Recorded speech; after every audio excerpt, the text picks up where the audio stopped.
నరసరావుపేటలో ఒక వెల్డర్ మన మునీఫ్ హసన్ కానీ, చిత్తూరు జిల్లా మాజీ సైనికుడు బి కుమార్ కానీ, అనకాపల్లి ఆటో డ్రైవర్ మట్టు దామోదర్ కానీ, మైసూరావారిపల్లి రాయలసీమలో జనసేన తొలి మహిళా సర్పంచ్ సంయుక్త గారు కానీ,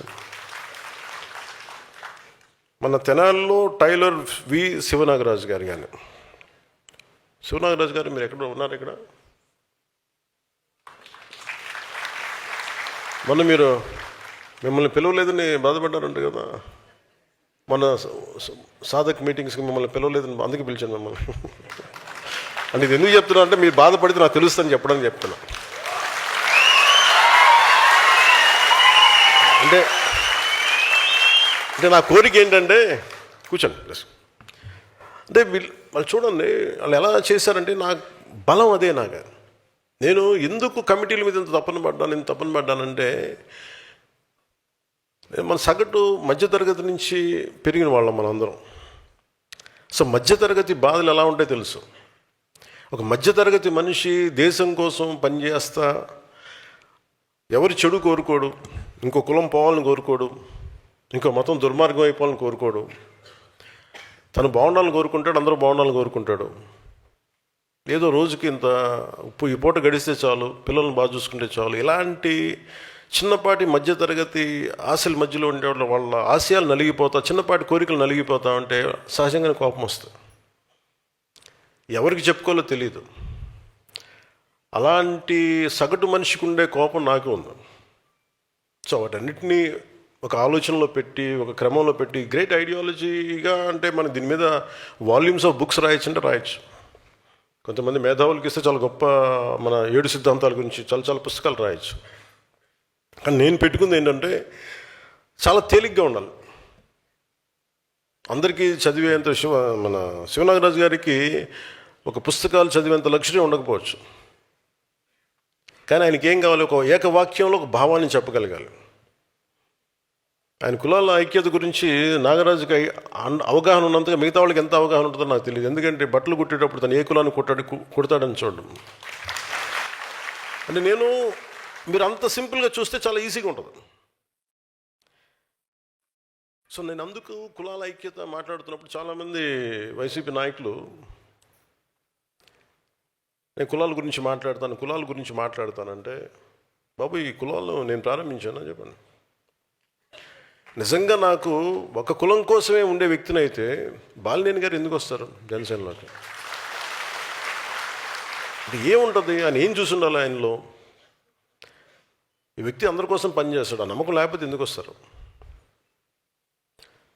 నాకు ఇది నా తపన ఏంటి, నా ప్రయత్నం ఏంటంటే ఎప్పుడు కూడా నాకు వైసీపీ పార్టీ కూడా నాకు వ్యక్తిగతంగా నాకు వాళ్ళు ఎవరితో శత్రుత్వం లేదు. నాకు వాళ్ళు ఎవరితో నాకు కోపాలు ఉండవు వాళ్ళ మీద. కాకపోతే ఏముంటుందో వాళ్ళ విధి విధానాల మీద నాకు విసుకుంటుంది. నేను ఏదైనా పాలసీ గురించి మాట్లాడుతున్నప్పుడు వ్యక్తిగత జీవితాలని హననం చేయటం, పర్సనల్గా అటాక్లు చేయటం, దీనివల్ల ఏమైపోద్దంటే ఒకసారి నేను గట్టిగా ఉండమని చెప్తాను, మెత్తగా ఉండాలి, కానీ మరీ ఇంకా మౌనంగా ఉన్నా ఒకసారి ఏమైతే వాళ్ళకి పేటరేగిపోతూ ఉంటారు. ఒకసారి మనం కూడా కొన్ని సందర్భాల్లో చాలా ధీటుగా సమాధానం చెప్పాల్సిన అవసరం ఉంది. ఎదుటి వ్యక్తి మాట్లాడే విధానాన్ని బట్టి మనం కూడా చెప్పాల్సి వస్తుంది. మన ఈ మధ్య నానాజీ గారు మాట్లాడింది చూశాను. అంటే అలాంటిది అంటే అందరూ ఆయన అంటాం మీరు ఎక్కువ మాట్లాడేసారు మాట్లాడుతూ ఉంటే నేను మీరు ఎంత మాట్లాడారు మీకు చెప్పాలి, వీడియోస్ పంపించాలి మీకు. నేను నానాజీ గారు మాట్లాడితే కూర్చోబెట్టి మేము ఎంకరేజ్ చేసాం, కానీ మీరు ఎన్ని మాటలు మాట్లాడారు? ఆయన ప్రాంతంలోనే ఉండే ఒక వైసీపీ ఎమ్మెల్యే ఏం మాట్లాడారు మీరు? మేము మర్చిపోయాం అనుకుంటున్నావా? అంటే మీరు నోరు ఉన్నప్పుడు, మీ అధికారం ఉన్నప్పుడు మీరు ఇష్టానికి మాట్లాడేస్తారు. అప్పుడు మీకు అధికారం లేకపోయినా మీరు 11 సీట్లు వచ్చినా మీరు ఇంకా ఇష్టానికి మాట్లాడుతున్నారు. అది గొప్పతనం మీలో. I have to appreciate your commitment. వాళ్ళని చూసి మనం చాలా నేర్చుకోవాలి కదా. వాళ్ళు ఎంత కమిట్మెంట్. 11 వచ్చినా మేము తగ్గమంటుంటారు. మీరు తగ్గకండి, మీరు ఒకటి వచ్చినా తగ్గకండి, అలాగే ఉండండి.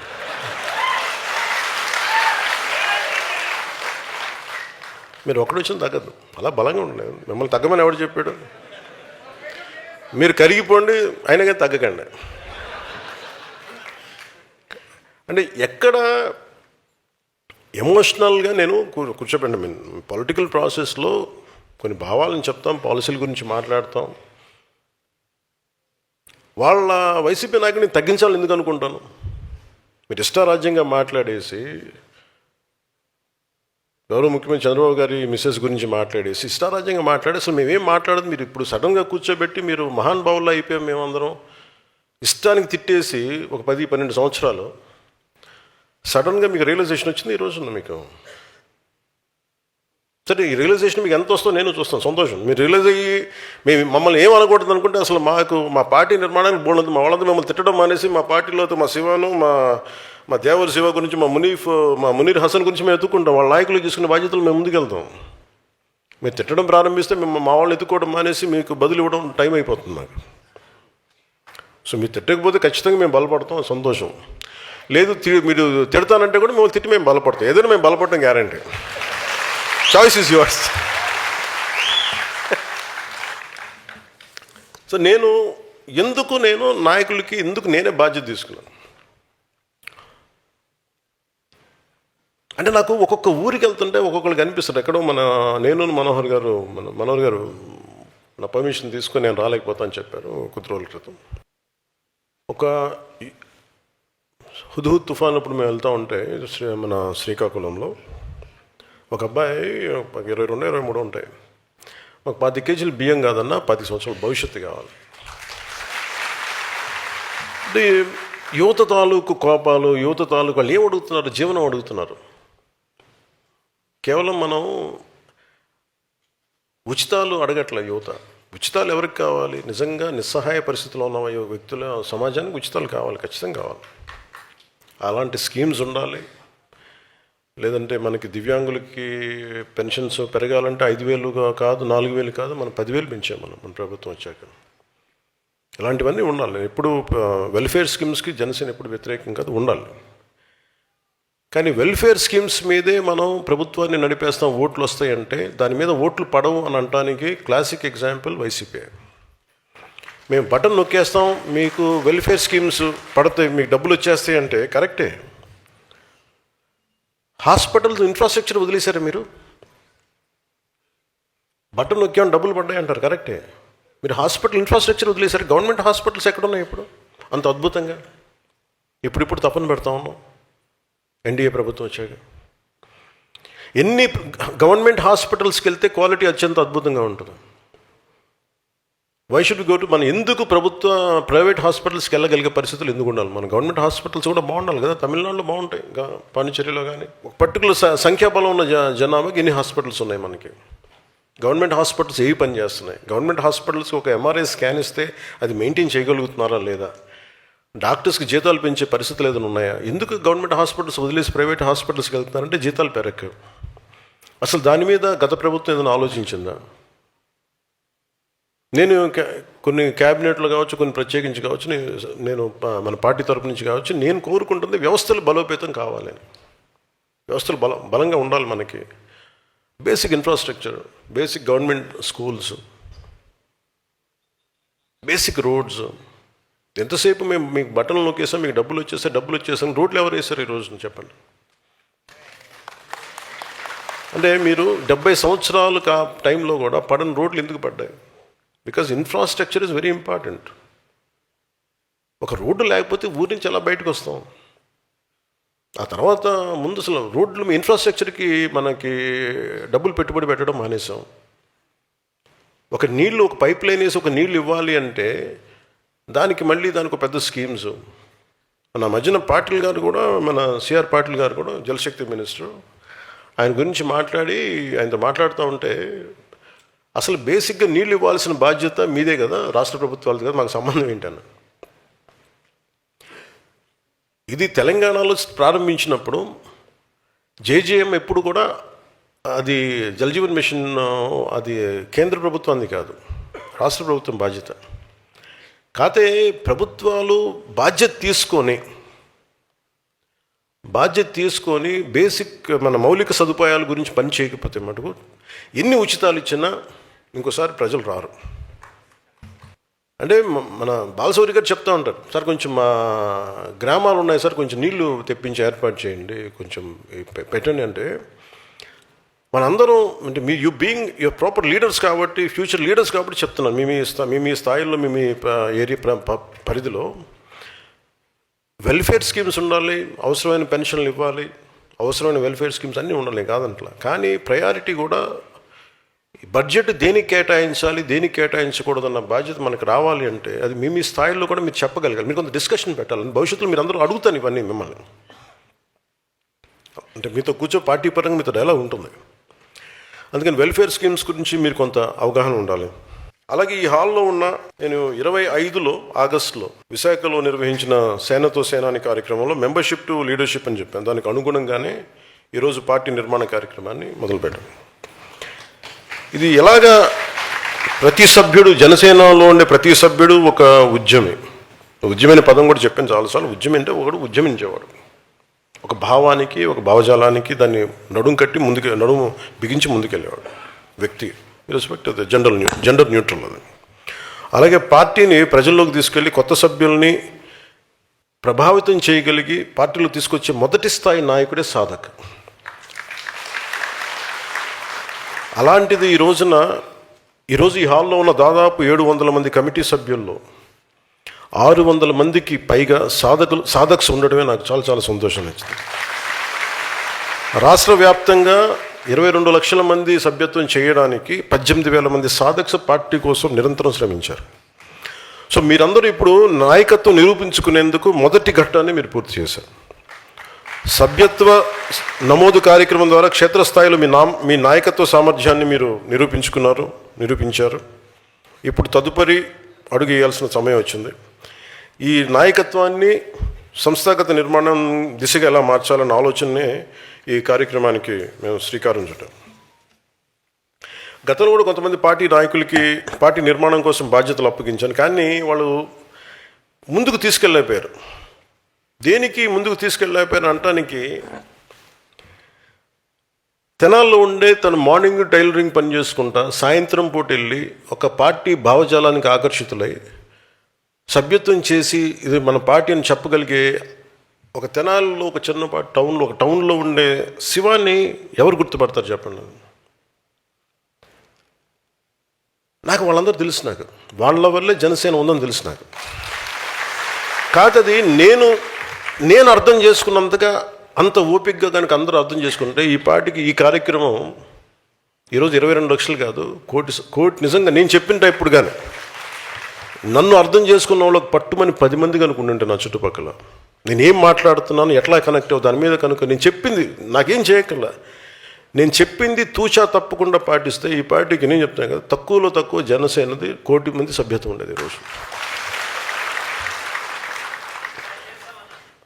కాదే అర్థం చేసుకోవడం టైం పడద్దు. అంటే ఎవరితో మాట్లాడాలి, ప్రతి చిన్నపాటి వీధురుగాలికి చెదిరిపోయే సమూహం మనకు అవసరం లేదు. అంటే గంగిగోవు పాలు గరిటె ఉంటే చాలు మనకి, బిందెడు గాడిద పాలు ఉంటే ప్రయోజనం ఏంటి మనకి. సో నేను అనుకుంటుంది జనసేనకి నమ్మిన వాళ్ళు 18,000 మంది సాధక్స్, ఒక దీంట్లో ఎంతమంది నిలబడతారు ఇంకా మనం ఫిల్టర్ చేస్తే కనీసం ఒక 5,000 మంది ఉన్నారనుకోండి. 5,000 మంది, do think it's a small army?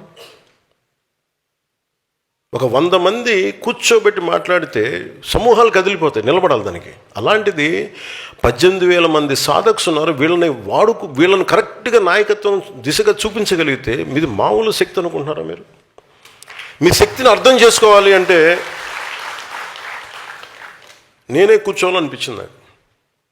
మీ శక్తి నాకు బాగా తెలుసు.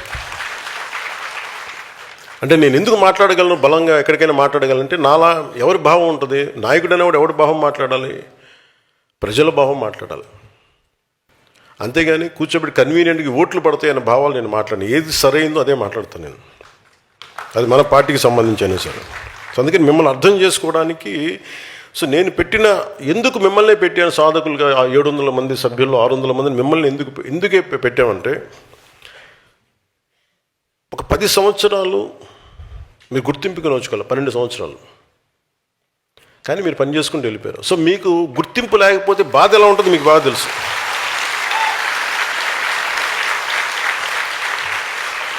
సో మీరు ఎవరు పని చేసేవాళ్ళు, ఎవరు పని చేయని వాళ్ళు, మళ్ళీ మీరు కూడా లేదు మళ్ళీ మీరు, నేను అందుకే చాలా క్లియర్ కట్గా చెప్పాను, సమాచార సేకరణ కమిటీ మాత్రమే ఇది ప్రత్యేక, ఎందుకంటే సమాచారం సేకరించడం మీ బాధ్యత.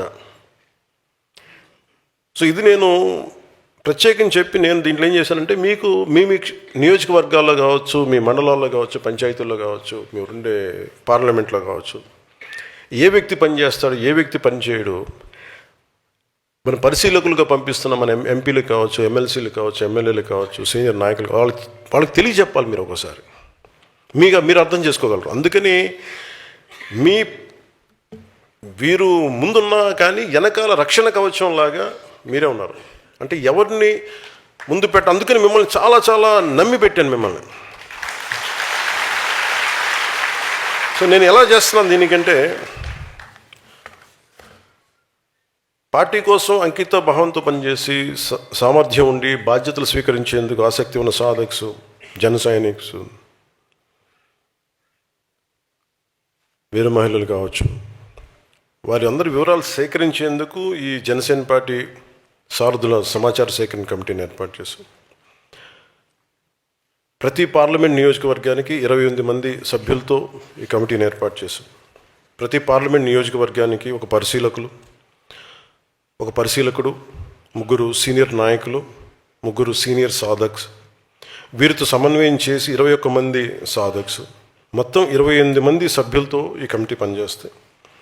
వీరికి సహకారం అందించేందుకు మళ్ళీ మీరు ఇచ్చిన ఇన్ఫర్మేషన్ మళ్ళీ అటు ఇటు దారి మళ్ళకుండా, ఇది ఏ బాక్సుల్లోకి వెళ్ళిపోతే అసలు రీచ్ అవుద్దా లేదా అన్న మళ్ళీ అష్యూరెన్స్ ఇవ్వడానికి మళ్ళీ నా ఆఫీస్ తరపు నుంచి, నా ప్రెసిడెంట్ సెక్రటేరియట్ తరపు నుంచి ఒక 5 మంది సపోర్ట్ టీంని పంపిస్తున్నాయి, 28 మంది కాకుండా. ఎందుకంటే మీరు సేకరించే పత్రాలు కనుక మీరు మన శివ లాంటి వాళ్ళు కానీ, మన మునీర్ హసన్ లాంటి వాళ్ళు, డి కుమార్, మట్టు దామోదర్ లాంటి వాళ్ళు, అలాగే మన సర్పంచ్ సంయుక్త, ఇలాంటి ఎంతోమంది ఉన్నారు. వీళ్ళందరినీ మళ్ళీ గుర్తిస్తారా, మళ్ళీ వరవడిలో పోద్దా, ప్రవాహంలో పోద్దా అని మిస్ అవ్వకుండా మళ్ళీ నేను కూర్చోబెట్టి చేశాను. అది మళ్ళీ నా దగ్గరికి వచ్చేలాగా. ఎందుకంటే దీన్ని మళ్ళీ కూర్చోబెట్టి మిమ్మల్ని మళ్ళీ పిలిచి మళ్ళీ దాన్ని సార్టింగ్ అవుట్ కూడా మళ్ళీ మిమ్మల్ని పిలిపిస్తాను ప్రతి పార్లమెంట్కి కూడా. ఈ కమిటీల ప్రధాన బాధ్యత నాయకుల్ని ఎంపిక చేయడం కాదు, సమాచారాన్ని చాలా పారదర్శకంగా సేకరించడం మాత్రం. ఇప్పుడు ఉదాహరణకి నేను శివ గారి పేరే తీసుకున్నా, తెనాలి శివనాగరాజు గారి పేరుని తీసుకున్నట్టే. ఈ పేరు నా దగ్గరికి ఎలా వస్తుంది అనుకుంటున్నారు? నా చెవులు ఎప్పుడు క్షేత్రస్థాయిలో పెట్టుంటాను, ఎవరు పని చేస్తారు, ఏంటి.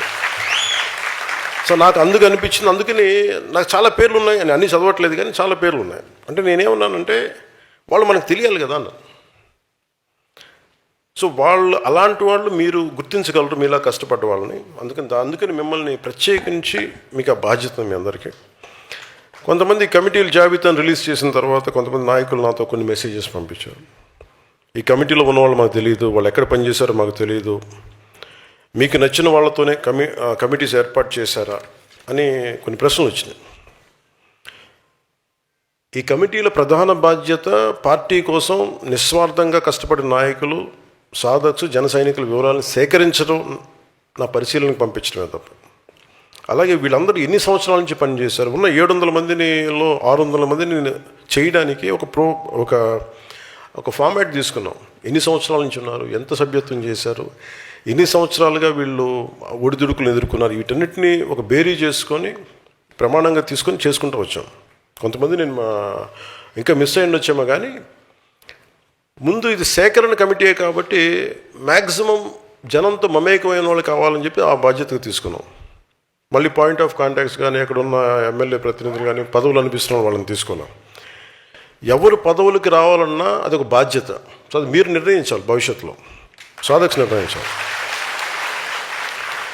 సో ఎవరు ఎన్ని సంవత్సరాలుగా అంటే మీరు వెళ్ళినప్పుడు మీరు విషయ సేకరణ ఎలా ఉండాలి, ఎవరు ఎన్ని సంవత్సరాలుగా మీలాగా పార్టీ కోసం పనిచేశారు, ఎలాంటి ఉద్యమాల్లో, ఎలాంటి పార్టీ కార్యక్రమాల్లో పాల్గొన్నారు, ఏమన్నా ఉద్యమాల్లో పాల్గొన్నారా, వారికి ఎలాంటి సమర్థత ఉంది, ఏ బాధ్యతపై ఆసక్తి ఉంది, గతంలో వారు పార్టీకి వారు అందించిన సేవలు ఏంటి, ఇలాగ ఒక ప్రొఫార్మా నేను మీకు పంపిస్తాను.